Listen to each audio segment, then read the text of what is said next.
Let me read to you a passage from the 3rd chapter of St. John's Gospel, verses 22 to 30. It's the Gospel for Saturday after the Epiphany. St. John writes, "After this, Jesus and his disciples came into the land of Judea. There he abode and baptized. John also was baptizing in Enon, near Salim, because there was much water there. They came and were baptized, for John was not yet cast into prison. There arose a question between some of John's disciples and the Jews concerning purification. They came to John and said to him, 'Rabbi, he who is with you beyond the Jordan, to whom you testified, is baptizing, and all are going to him.' John answered, 'A man cannot receive anything unless it be given him from heaven.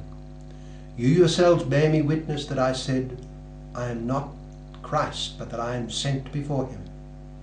He that has the bride is the bridegroom. But the friend of the bridegroom, who stands and hears him, rejoices because of the bridegroom's voice.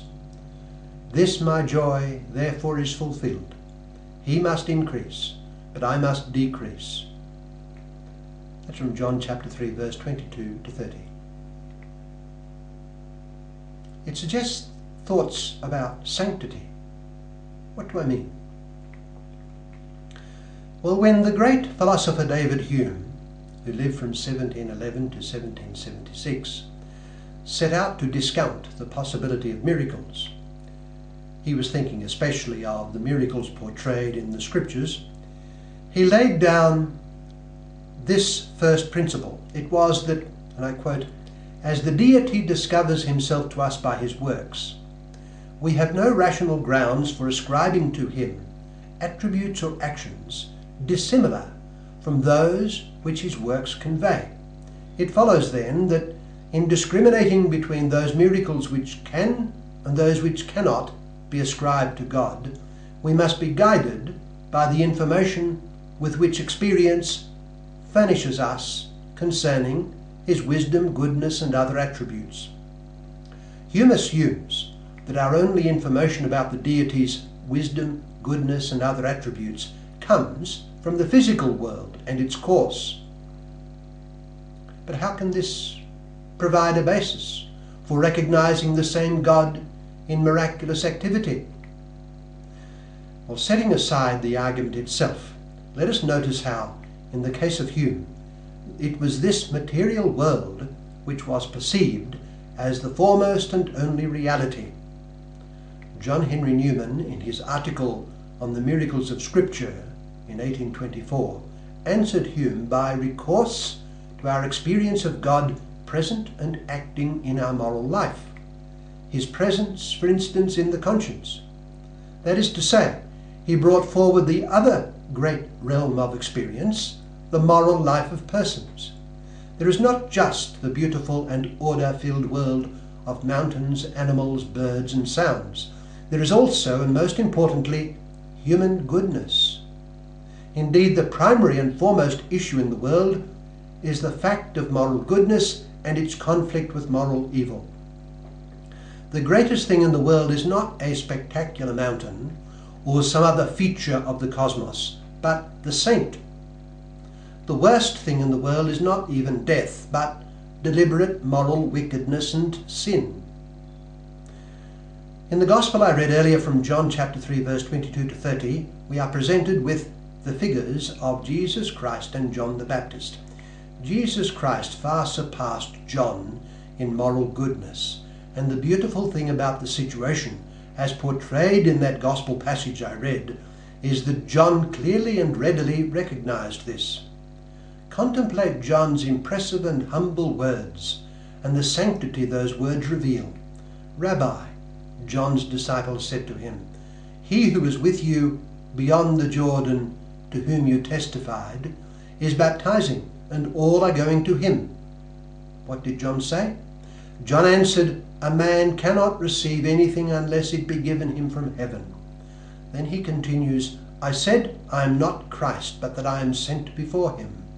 He that has the bride is the bridegroom, but the friend of the bridegroom, who stands and hears him rejoices because of the bridegroom's voice. This my joy therefore is fulfilled. He must increase, but I must decrease. John chapter 3 verse 22 to 30. The greatest thing in the world is moral goodness, and this ready humility and acknowledgement by John of Christ's greatness and priority manifests his moral grandeur.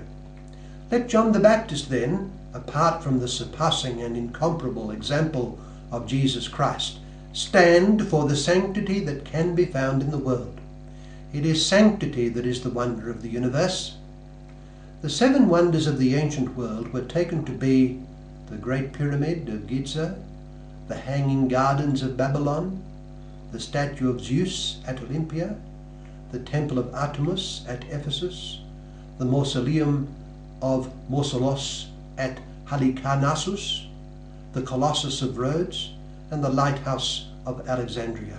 Yes, they were wonders of artistry and material engineering, but they fade into the shadows of the holiness of saints, such as Moses, Samuel, Elijah, Elisha, Isaiah, Jeremiah, John the Baptist, the mother of Mary, the mother of Jesus, Joseph, his foster father, and above all and beyond all, Jesus Christ himself. Among all the things we can do in life, the greatest and most obligatory is the acquisition of moral goodness and the rejection of sin. It is commonly assumed that sin is to be accepted. I have seen references to surveys which show that many Christians think that Jesus Christ sinned. They have lost contact with the real Jesus. Those who in real earnest live in union with him who is the sinless one are on the way to victory over sin. The struggle for sanctity is a lifelong struggle, but therein lies the true wonder of the world. Jesus Christ has made this possible, and in granting us his grace, has planted in the soul of each of the baptized the beginning of it. To the work then